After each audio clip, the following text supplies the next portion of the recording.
há 120 anos nasceu uma polêmica que dura até hoje. Quem inventou o avião? Para a maioria dos brasileiros, não há dúvida, foi Santos Dumont a bordo de seu 14 bis. Para os norte-americanos, os irmãos Wright conseguiram a façanha com um aeroplano chamado Flyer. Controvérsias à parte, esses e outros pioneiros contribuíram para a humanidade conquistar o sonho de voar. O título, Pai da Aviação, bem que poderia ser dividido entre várias pessoas. Vamos relembrar essas fantásticas máquinas voadoras? Matéria de capa está no ar.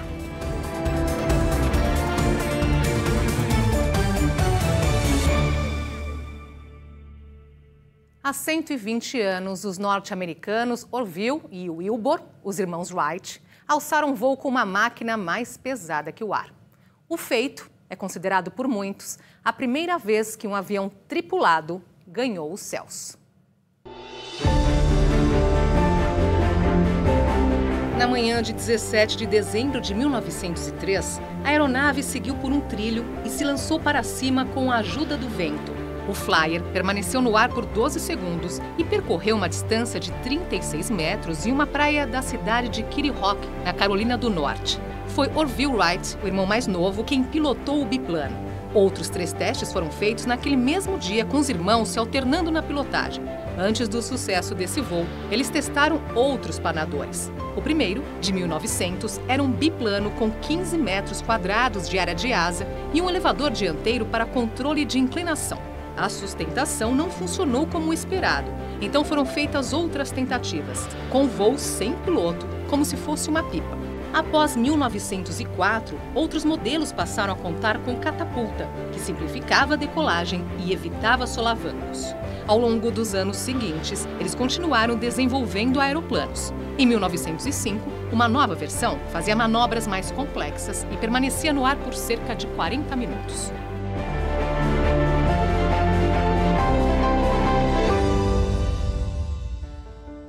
Há 150 anos nascia Santos Dumont, o inventor e aeronauta brasileiro conhecido como Pai da Aviação.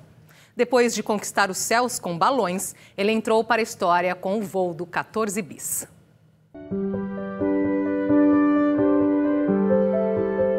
O 14 bis decolou pela primeira vez do campo de Bagatelle, no centro de Paris, no dia 23 de outubro de 1906. Voando a 2 metros do solo, percorreu 60 metros em 7 segundos. Foi acompanhado pelos olhares atentos de mais de 1000 espectadores e da comissão oficial do Aeroclube da França, que aprovava descobertas aeronáuticas. Foi batizado assim porque antes da primeira decolagem, voava acoplado ao balão dirigível número 14 de Santos Dumont. Mas como o deixava mais lento, o inventor mineiro começou a fazer testes para se livrar dele. Após várias tentativas, um novo motor e alguns reparos, ele finalmente alçou o voo sem o balão. Tinha lugar apenas para o piloto na parte traseira, dentro de um cesto de vime. O 14 bis era feito de madeira, bambu e seda japonesa nas asas. Era bem leve, pesava 260 quilos. O motor a gasolina tinha 50 cavalos a vapor e 8 cilindros em V, que geravam 1.500 rotações por minuto. O sucesso da invenção só viria algumas semanas depois do primeiro voo.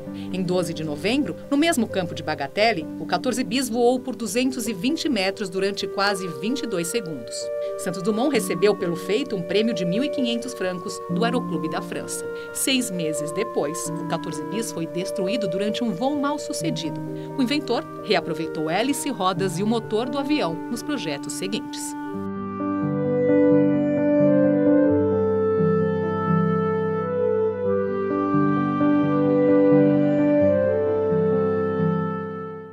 Mas, afinal, quem inventou o avião? A resposta é motivo de controvérsia. Aqui no Brasil, foi Santos Dumont. Nos Estados Unidos, o mérito é dado aos irmãos Wright. Mas o que explica essa polêmica?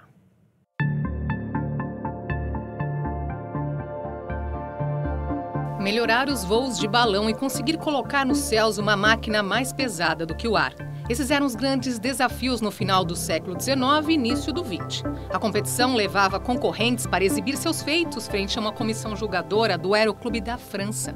Em 1901, Santos Dumont foi o primeiro a mostrar ao mundo que isso era possível. Foi premiado depois de dar a volta pela Torre Eiffel a bordo de um dirigível. 5 anos depois, em 1906, frente a testemunhas, ele realizou com 14 bis o primeiro voo homologado da história. Teve direito a público e foi fotografado e filmado. Depois chegou à Europa uma foto e a notícia de que os irmãos Wright haviam realizado um voo 3 anos antes, em 1903. Na época, nenhum órgão oficial documentou o feito. A única prova, um telegrama escrito por eles próprios e uma patente daquela máquina de voar. Pela data, os irmãos vieram na frente, mas não tem registro oficial. Os defensores de Santos Dumont apontam que os norte-americanos contaram com o impulso de um trilho, enquanto o 14 bis voou sem ajuda de qualquer artifício externo. A polêmica sobre a paternidade da aviação persiste. Várias pessoas, vários inventores contribuíram com elementos que acabaram se transformando nessa tecnologia moderna que hoje a gente chama de avião. Quem voou primeiro? Em 1903, os irmãos Wright. Quem voou talvez com mais desenvoltura, de forma pública, de forma homologada? Em 1906, Santos Dumont. O primeiro voo homologado diante de uma comissão e público reconhecido internacionalmente foi realizado por Santos Dumont. Os irmãos Wright, em 1903, 3 anos antes, realizaram um voo em que o avião não era capaz de decolar, não voava por conta própria e isso não foi acreditado como voo. A questão política em torno de quem inventou o avião, ela é enorme, é controversa e houve uma grande controvérsia dentro dos Estados Unidos mesmo. No começo da aviação, os próprios americanos eram receosos de defender os Wright, porque os Wright tinham um sistema de patentes que eles queriam impor a todo mundo. Todo mundo ia ter que pagar royalties para fazer avião. E isso, inclusive, atrasou a aviação americana. Anos depois, quando o aeroplano dos Wright foi reconhecido, foi aceito para o Smithsonian, então houve uma propaganda muito forte. Mas o outro ponto importante é que em 1909, 1910, o avião dos Wright voava mais tempo do que os aviões que Santos Dumont estava fazendo.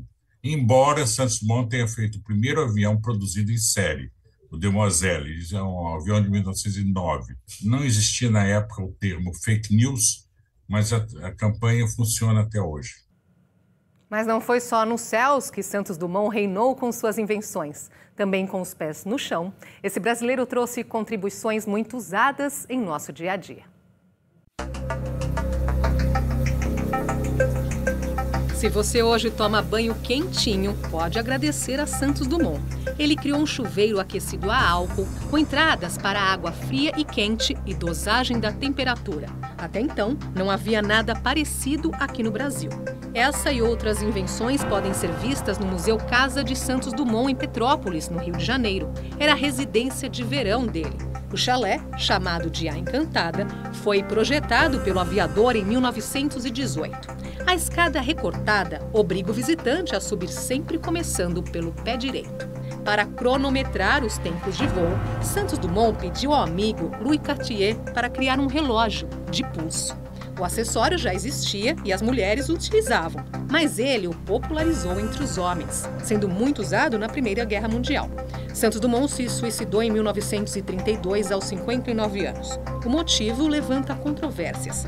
Alguns estudiosos de sua biografia dizem que ele ficou desiludido por seu maior invento ter se transformado em uma arma de guerra, mas não há um consenso. Eu acho estranho que em 1932 ele tenha se suicidado por causa da guerra de 1918. É verdade que em 1932 São Paulo estava em guerra com o governo federal no Rio, né, com Getúlio e tudo. Então, isso tudo deve ter contribuído para uma grande depressão. Ele foi internado várias vezes em sanatórios da década de 20. Ele, no Rio de Janeiro, teve consulta com o Juliano Moreira. Então, acho que Santos Dumont tinha um lado de muita depressão e muita euforia. E os irmãos Wright? O que faziam antes de inventarem sua máquina voadora? Wilbur nasceu em 1867 e Orville em 1871. tiveram outros 5 irmãos. Eram filhos de Milton Wright, bispo de uma igreja protestante, e de Susan Catherine Corner. O pai deles viajava muito e em 1878 trouxe um brinquedo voador para os filhos, baseado na invenção do pioneiro do aeromodelismo, o francês Alphonse Pénaud. Certa vez, o aviãozinho quebrou e eles construíram outro, nos mesmos moldes, o que teria despertado nos irmãos o interesse em voar. Wilbur pretendia frequentar a Universidade de Yale, mas em 1885 foi atingido por um taco de hóquei quando jogava com os amigos e perdeu os dentes da frente. O acidente o deixou retraído e o fez abandonar a ideia de continuar os estudos. Em 1889, Orville iniciou um negócio de impressão. Projetou e construiu uma prensa tipográfica, convencendo o irmão a trabalhar com ele. Mais tarde, em 1892, eles abriram uma oficina para consertos de bicicletas e começaram a fabricar o produto com marca própria, a Wright Cycle Company. Aspectos como o equilíbrio, o controle e o efeito produzido pelo vento, analisados para produzir as bicicletas, teriam sido fundamentais para os irmãos planejarem o primeiro voo. E o lucro, obtido com a loja, ajudou a financiar os estudos para o avião. Os irmãos Wright não queriam dinheiro de investidores e guardavam com muito zelo os segredos do projeto de voar.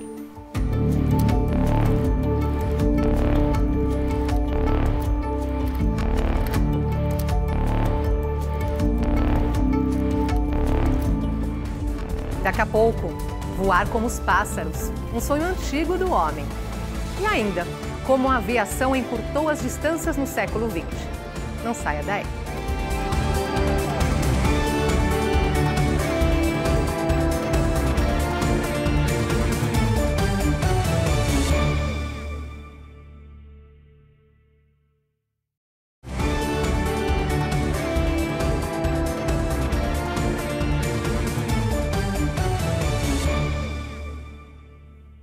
O sonho de voar é tão antigo quanto o homem. Antes de Santos Dumont e dos irmãos Wright, outros inventores fizeram tentativas. Vamos ver algumas.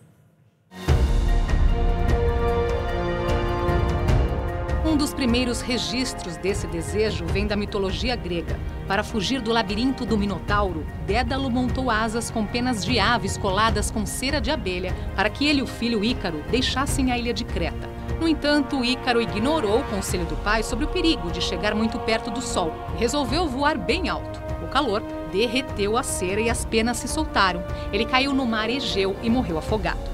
500 anos antes de Cristo, o rei britânico Bladud tentou voar do alto de um templo em Londres, que na época se chamava Trinovantum. A ousadia não funcionou e ele morreu na queda. Outro inglês que se deu mal foi o monge Aymer. Em 1125, após virar fã do mito de Ícaro, ele prendeu asas nas mãos e nos pés e se jogou do topo de uma torre na abadia de Malmesbury. Ficou manco após quebrar as 2 pernas. Já no século XV, o gênio renascentista Leonardo da Vinci projetou o ornitóptero, uma máquina voadora inspirada no voo de animais alados, como pterossauros e morcegos. Deitado de bruços numa prancha, o piloto giraria manivelas com as mãos e os pés, fazendo as asas baterem. Mas como o próprio Da Vinci deve ter percebido, ninguém conseguiria gerar energia suficiente para fazer o ornitóptero decolar. No século XVI, o turco Hizarfen Harmed Çelebi teria planado entre 2 cidades que ficavam a 17 quilômetros uma da outra. Depois do feito, ele foi exilado por ser considerado um homem perigoso, justamente por ter conseguido voar. Mas o pai do voo planado é o engenheiro alemão Otto Lilienthal. Ele fez 2.000 passeios e exibições aéreas entre 1891 e 1896, até que caiu de uma altura de 17 metros. Foi socorrido, mas não resistiu. Há um museu em sua homenagem na cidade de Enkla.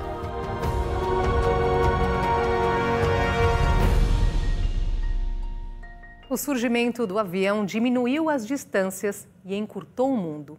Vamos relembrar alguns momentos importantes dessa história. O primeiro voo comercial do mundo aconteceu pouco antes da Primeira Guerra Mundial. Foi no dia 1 de janeiro de 1914, nos Estados Unidos. Ele partiu de St. Petersburg com destino a Tampa, as 2 cidades na Flórida, e durou 23 minutos. O hidroavião teve apenas um passageiro. O prefeito de St. Petersburg, Abram Field, pagou $400 em um leilão para garantir o lugar na aeronave.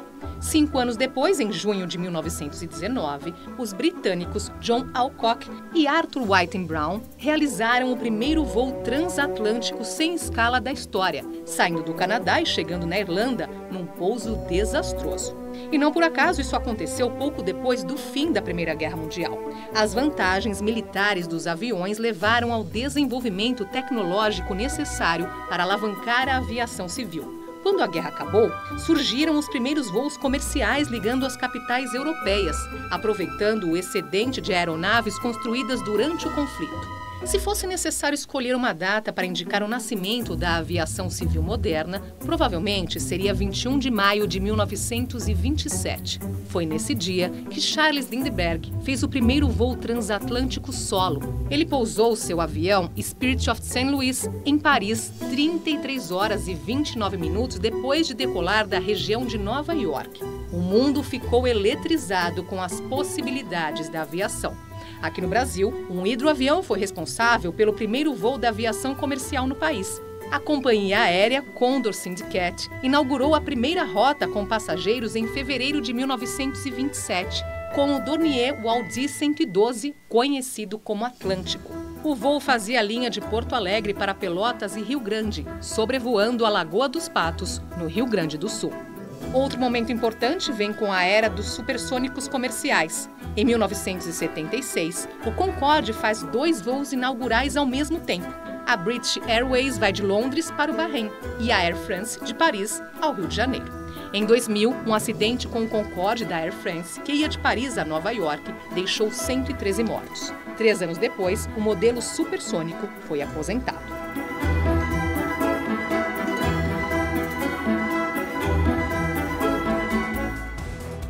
Daqui a pouco, as tendências do futuro, de novos aviões supersônicos a carros voadores.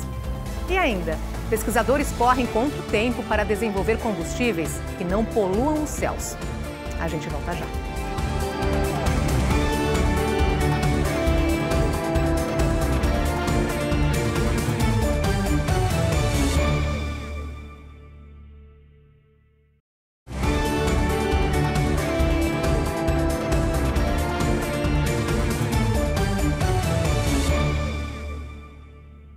A humanidade quer ir cada vez mais longe e mais rápido. De novos aviões supersônicos a carros voadores. Vamos conhecer algumas apostas da indústria da aviação. Desde que o avião supersônico comercial Concorde foi aposentado há 20 anos, voos longos voltaram a ser mais demorados. A viagem de Paris ao Rio de Janeiro, que com ele levava 5 horas, dura 12 em um convencional. Agora, 2 startups prometem versões que não consumam tanto combustível, nem sejam tão barulhentas como o Concorde. Uma delas é o Overture, da Boom Technologies, que voa a mais de 2.300 km por hora. Tem capacidade para 55 passageiros e autonomia de 8.000 km. A empresa promete fazer o voo entre Miami e Londres em 5 horas. Num avião comum, são 11 horas e meia. A aeronave deve começar a operar em 2029.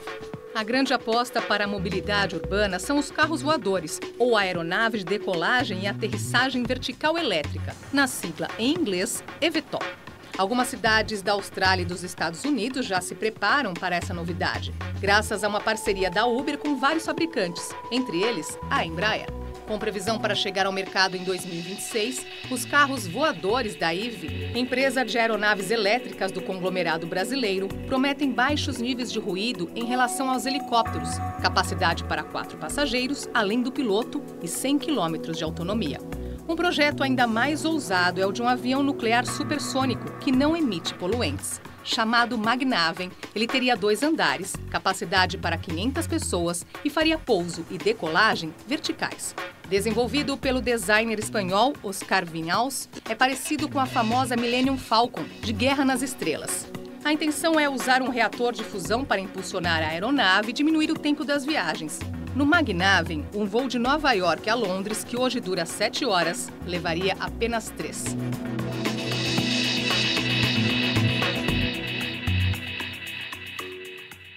Os aviões são responsáveis por mais de 3% das emissões globais de gases de efeito estufa.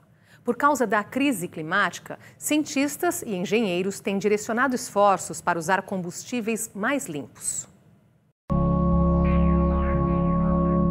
Um deles é a eletricidade, tecnologia que depende de baterias potentes para dar conta de grandes distâncias. Em um teste recente, um avião 100% elétrico da Rolls-Royce conseguiu voar a 622 km por hora. Enquanto a NASA e fabricantes de aviões testam aviões elétricos, outras empresas apostam em modelos híbridos. No começo do ano, a aeronave hidrogênio elétrica da Zero Avia fez um voo de 10 minutos.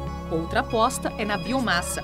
Pesquisadores da Universidade do Estado do Washington criaram um combustível a partir de lignina, um polímero orgânico que faz com que as árvores fiquem rígidas. Uma forma sustentável que pode ajudar a indústria da aviação a reduzir a dependência de combustíveis fósseis e atender às necessidades ambientais. Segundo o professor Bing Yang, do Departamento de Engenharia de Sistemas Biológicos da Universidade, a novidade poderia aumentar o desempenho e eficiência do motor a custos mais baixos, além de dispensar compostos causadores da poluição. Existe também a alternativa dos motores a jato de plasma, que usam eletricidade para gerar campos eletromagnéticos. Eles comprimem e energizam um gás, como o ar atmosférico ou o argônio, criando um plasma. Essa tecnologia já vem sendo usada na propulsão de satélites no espaço. Agora, cientistas alemães testam em aviões. Um dos desafios do projeto é a bateria. O uso do plasma exige muito mais energia do que a necessária para girar motores elétricos.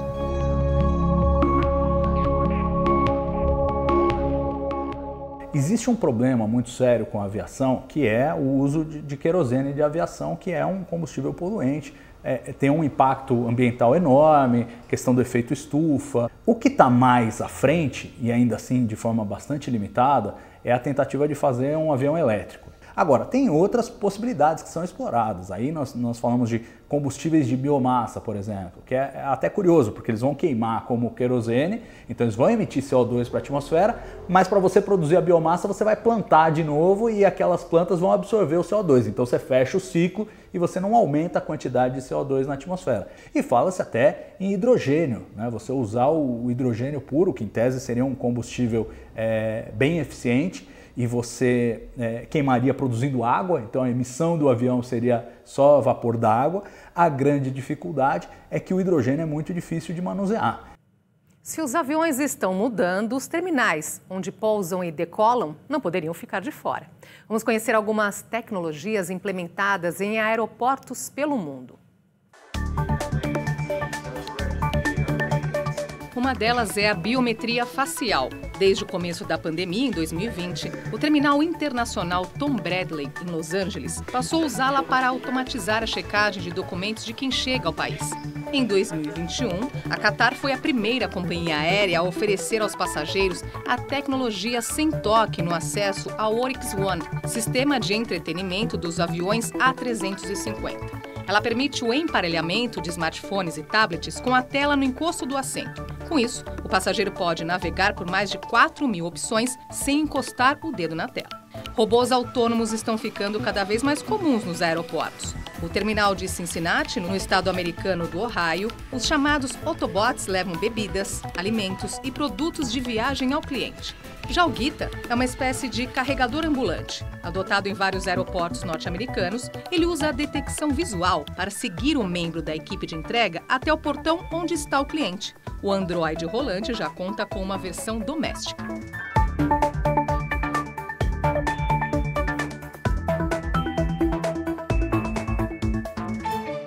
Pelo visto, essa polêmica sobre a paternidade do avião não tem data para acabar.